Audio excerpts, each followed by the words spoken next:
Hi, I'm Louise Street. I'm a senior analyst at the World Gold Council, and I've been involved with gold demand trends for many years. And this year we're celebrating 30 years of gold demand trends. So I'm here today, I've got some question cards, and I'm going to take questions on gold demand trends and see if I can answer them.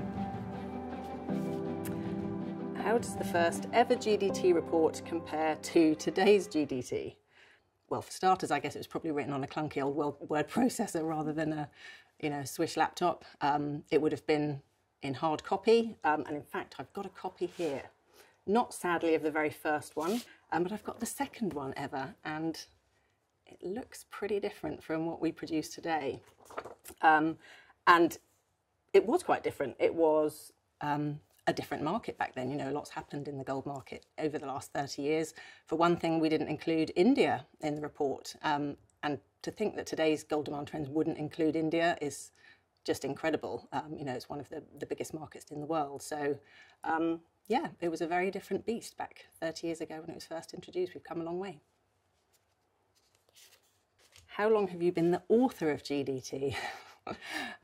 Yeah, shall I count the grey hairs and see how long they say I've been the author?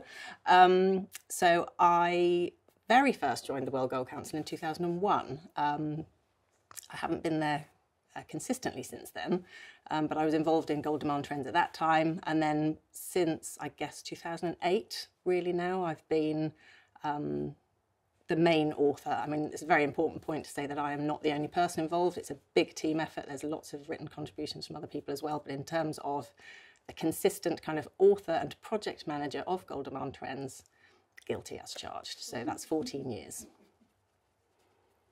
Do any particular quarters or years stand out as some of the most dramatic in terms of changes in gold demand or changes to the gold market? I mean, where to start? Over the last 30 years, there's been so much change. So just thinking about things like the changes in central bank approaches towards gold, where they went from being big sellers throughout the 90s to then kind of gradually tailing that off and becoming net buyers in 2010. The global financial crisis. We saw this massive step change in investment demand, most notably in the Western markets, where we really saw people suddenly appreciating gold's role as, the safe haven, the where to go to in terms of crisis, the inflation hedge. So that was, a really dramatic sea change that we saw in that element of demand. And again, more recently in the pandemic, we've seen sort of huge reactions in different ways across different markets.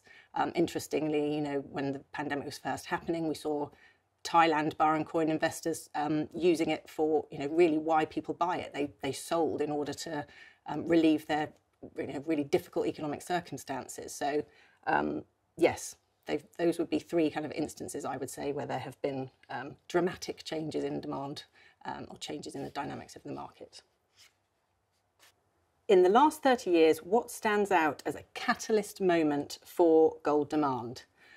Well, where to begin? There's been so many. I guess one of the most notable, if we think about the structure of the gold market today and how important China is, and then we look back 30 years, demand in China was a fraction of what it is today, and it was a very different market. So pre-2002, Chinese investors weren't able to freely buy gold bars and coins. It was a very strictly, tightly controlled market by the government. And once the Chinese government had taken steps and put in place these structures and the processes to allow them to liberate it, after 2002, we really saw that gold demand start to take off to the point where by 2013, China, annual gold demand in China was over 1,000 tonnes. And today it's still the biggest single market for gold. So that 2002 opening up of China was a huge catalyst moment for gold demand and for the global gold market.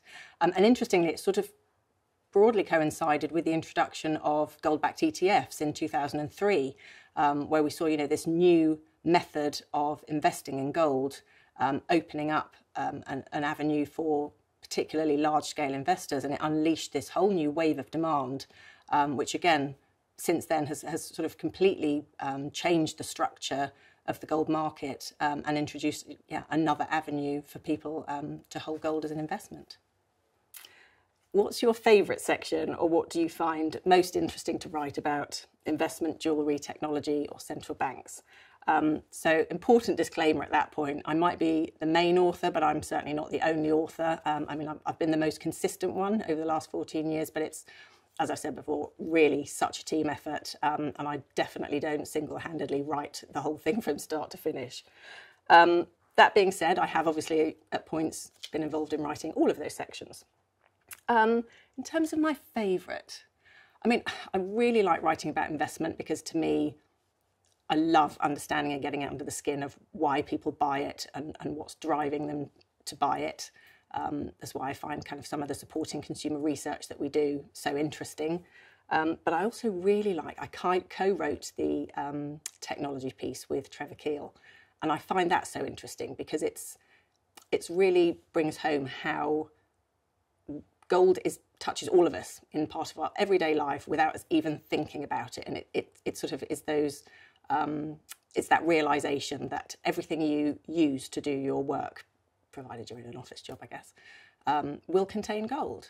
When you get into your car, the likelihood is there's quite a few elements in it that will have gold. So for me, in terms of kind of bringing it to a realisation of how gold is fundamental to so much that happens in our daily lives, then I really like the technology section.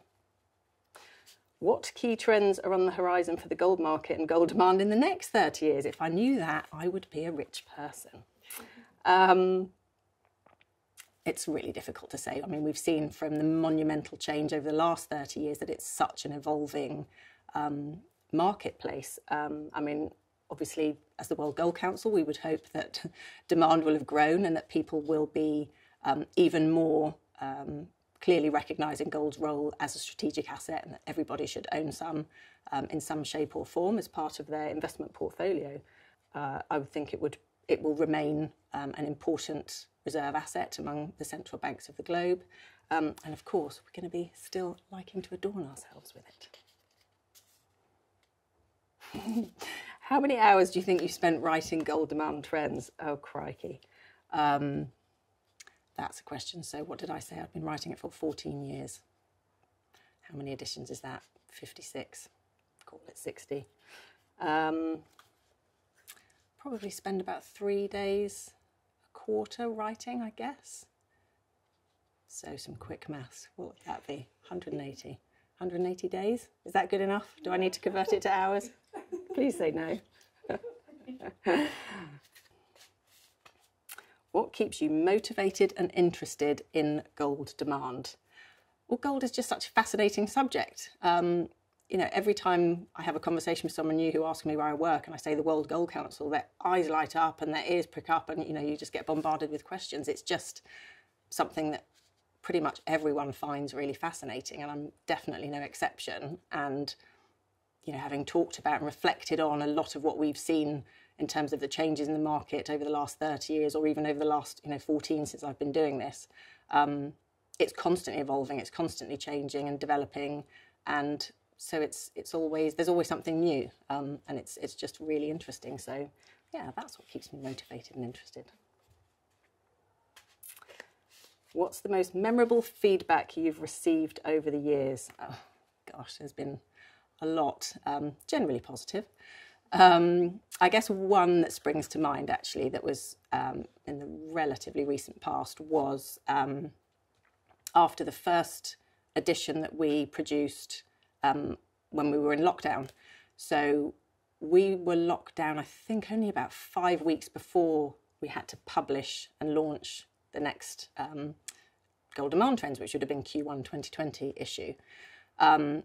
Luckily, we've got a very good IT setup at the World Gold Council. We were actually very seamlessly able to kind of, make the transition to working from home. And we were kind of thrown straight into this immediate kind of, publication process from start to finish of doing everything remotely, everything from home.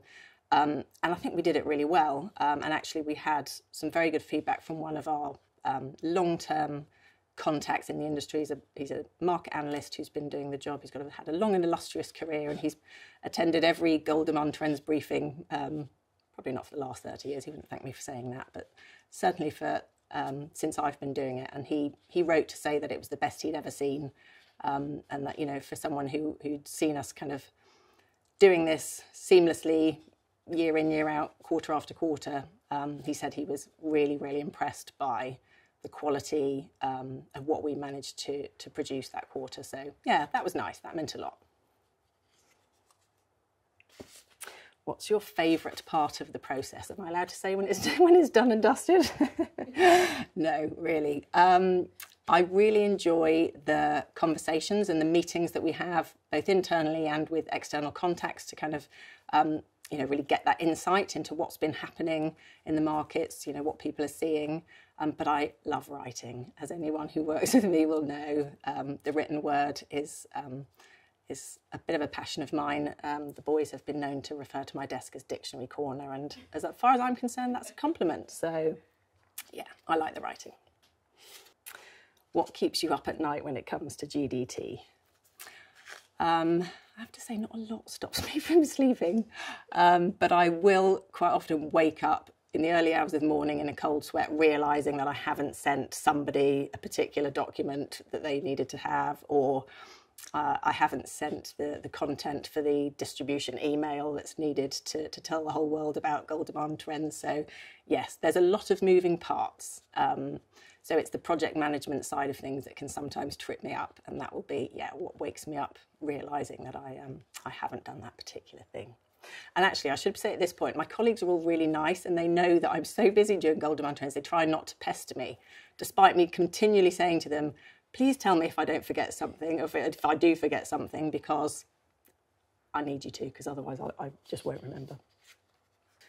What GDT report are you most proud of or found to be the most memorable? I mean, I think I would say again the first gold demand trends that we produced during lockdown.